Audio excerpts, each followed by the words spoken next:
Welcome to Hot Topics in International Trade, brought to you by Braumiller Law Group and Braumiller Consulting Group. Hi, this is Bob Brewer with Braumiller Law Group and Braumiller Consulting Group. Welcome to the podcast. With me today, and you've seen me do this before, I have a new intern here at Braumiller Law Group, and her name is Francesca Jaubert. Did I say that right? Yeah. Oh, it's kind of a French. Yeah, it's French. Say it for me, though. Just Francesca Jaubert. I did it right. What the hell? Mm-hmm. All right. And then this is all I have on you, Francesca, because this is all you gave me. Mm-hmm. Francesca Jaubert is a rising third-year law student at American University, Washington College of Law, in D.C., obviously, where she's completing a joint JD LLM in International and European Business Law. Wow. She's a senior staffer for the American University Business Law Review and previously served as the Senate Secretary for the Student Bar Association at WCL. Wow. So your peers had to kind of put you in that position as well. That's good. So she's excited to work with the team here at Braumiller Law Group, learning how to navigate the intricacies of import and export control regimes. All right. So you kissed our butt a little bit there. That's good. That'll help you. No, I honestly, so if you've been paying attention out there, she's really, really stepped up and helped us out on the newsletter articles. Because you've been not just ghostwriting, we put you in as a co-author on a lot of these and done a really, really good job on the not only just the research, but the writing. So now everybody's turning to Francesca to help her with them, have her jump in and say, okay, I can do this, and this for you. So that's good. So you're learning basically as a team, when they can count on you, it's a lot more work. Absolutely. So you're not sitting around twiddling your thumbs. There's a lot to do here. But you like it so far, right? Yes, I really love working here. I feel like I've gotten an opportunity to get my hands on a lot of different types of projects. Right. Hear that a lot. Well, being a small boutique, we get everything. I mean, I can't remember the last intern was. I was working on diapers, adult diapers the other day, and then the next day it was something scientific. But I love it that every corner of the world kind of comes. Yeah, absolutely. I like that I've also been able to work on projects with like larger companies and ones that are even small mom and pops where we get to talk to the founders and the owners themselves, or it's just like a one person like kind of like C-suite, and then it's like they just have their small group that helps them out with what they're doing. Yeah, I mentioned that the other day. I was on a call. And I said, it's Fortune 50 here as well as moms and pops. Because he was asking me about fees and stuff. I said, we're a boutique shop. So we're structured very competitively when it comes to that. But you'll find with the teams here, especially, and you've experienced this, when you get to work with the consulting arm as well as the legal team. So you're learning from subject matter experts on the consulting side of the house as well. Yes, that has been super exciting as well because, I joined because I wanted to learn more about import and export, kind of like the legal aspects of it. But then getting to work with the consulting group, I get to learn about why certain classifications are like the reasoning behind them and how to pick between like, classification headings and things like that. And I get to learn more of the intricacies of things that lawyers are just like hand wavy about and say, oh, that's what that's what the experts do. Yeah.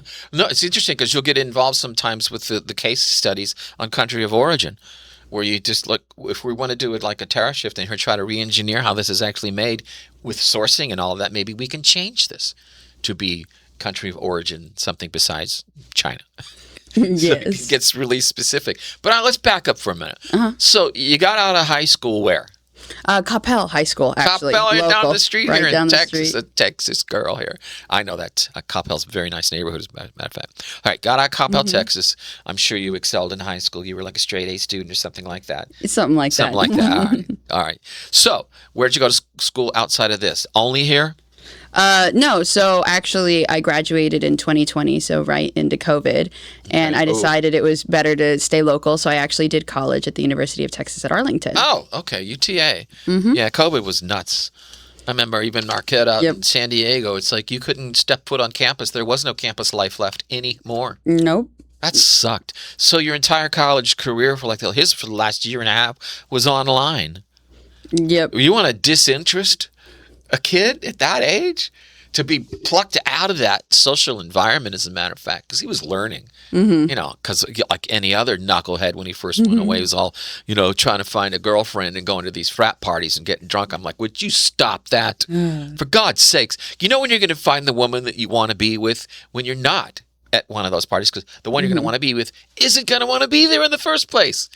Get that between your ears. You would think for a minute. Just you'll meet her. Just relax. And he did. It was through an art club. So, but you were probably pretty when it comes to UTA. I mean, pretty involved there, right? Trying to find your way. Okay, Yeah. so you're navigating UTA. Doing what kind of courses there? So I always knew I wanted to go to law school, and I knew I took college as my opportunity to kind of learn about things that were interesting besides just my main career goal. So I did a bachelor's and master's in economics and data analytics. That always helps. Yep. I got my hands dirty with a little bit of coding, learning how to, calculate like statistical models myself and things like that. And I got to learn really about the nitty gritty of statistical research. And I thought that was really interesting because now I get to read like these like research projects and see how the law can use those facts in moving forward. So Sound kind of nerdy. I am very nerdy. I'm just saying. I was always on the creative side, girl. I mean, math was. I wanted my dad to stop getting involved because he was more on the math side, coming out of Georgia Tech and all that. I swear to God, when he was trying to teach me to tell time when I was little, he goes, "Okay, the little hand's on the 3 and the big hand's on the 12. What time is it?" And I go, "I don't know." Damn it, Bobby. just stop with it, Dad. I want to draw. You would say, no, give me the numbers. Please do not make me draw. Okay, I will that's do great. all the equations you want. Pulling in the economics. You're trying to relate this world scale as to how, and all right, now, see, this is what I believe it is. This is nice, great thing about trade. As the world turns, so does trade. Look what happens with war. Absolutely. What's more powerful than an atom bomb dropped somewhere?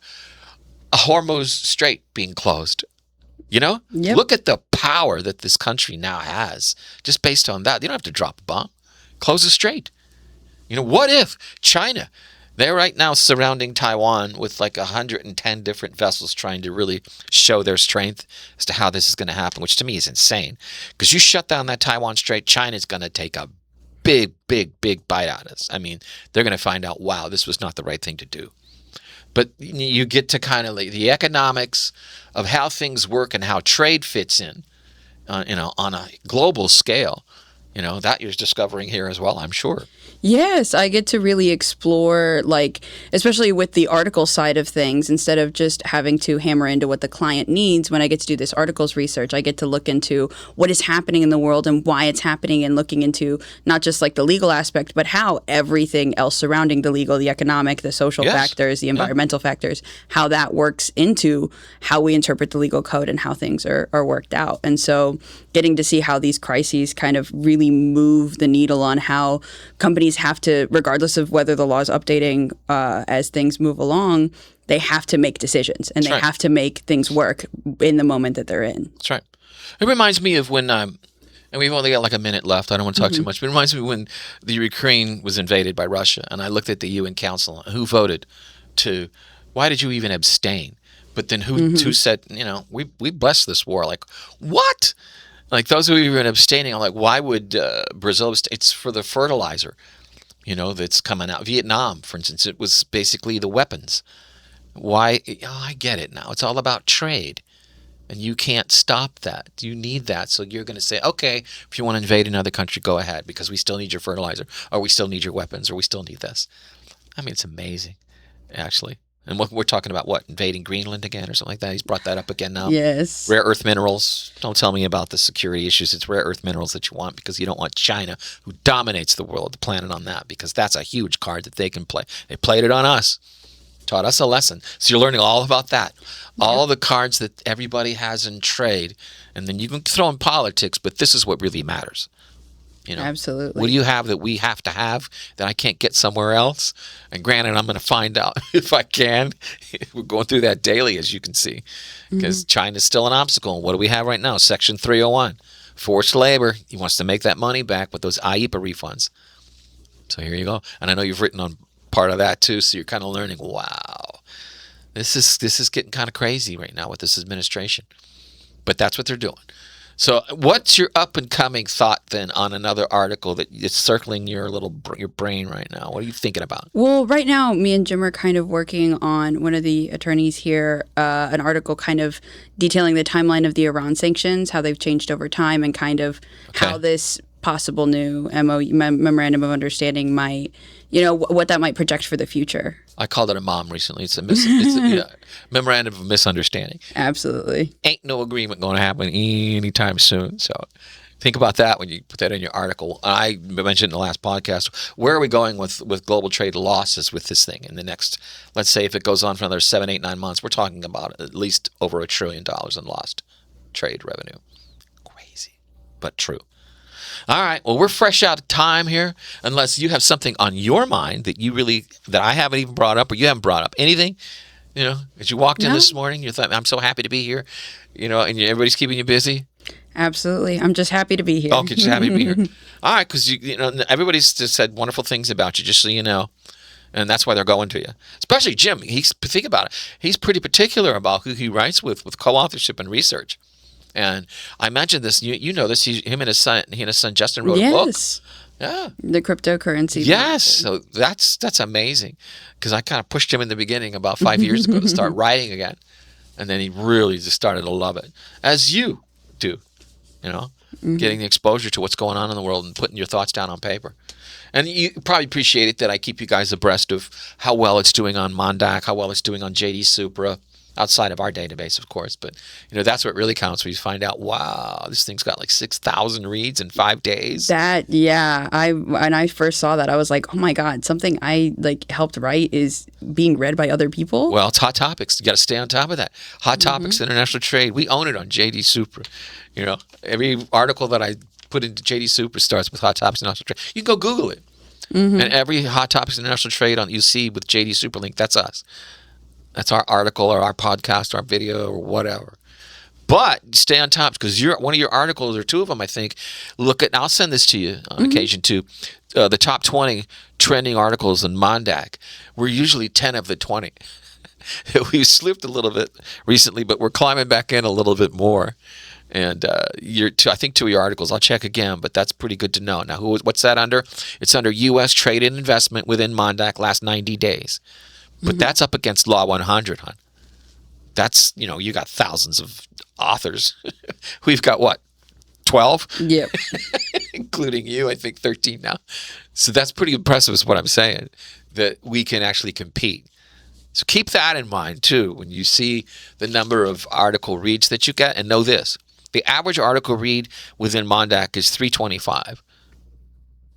Oh, wow. 325. Our articles average 3,000. Yeah. So if you're up around 6,000, 7,000, even my podcast producer behind the camera here, Victoria, she's kicking booty. I mean, some of her articles that she's written on BRICS, she's got, I think, 3 out there now. She's keeping up with BRICS, but they're all averaging 6,000, 7,000 reads each. So stay on top of the hot topics, and that's where we get the best exposure, and that's what it's all about. All right. Well, you're doing a good job. Happy to have you here. Thank you. All right. So, Francesca Jaubert. Here we go. Thanks for stopping by. See you later, everybody.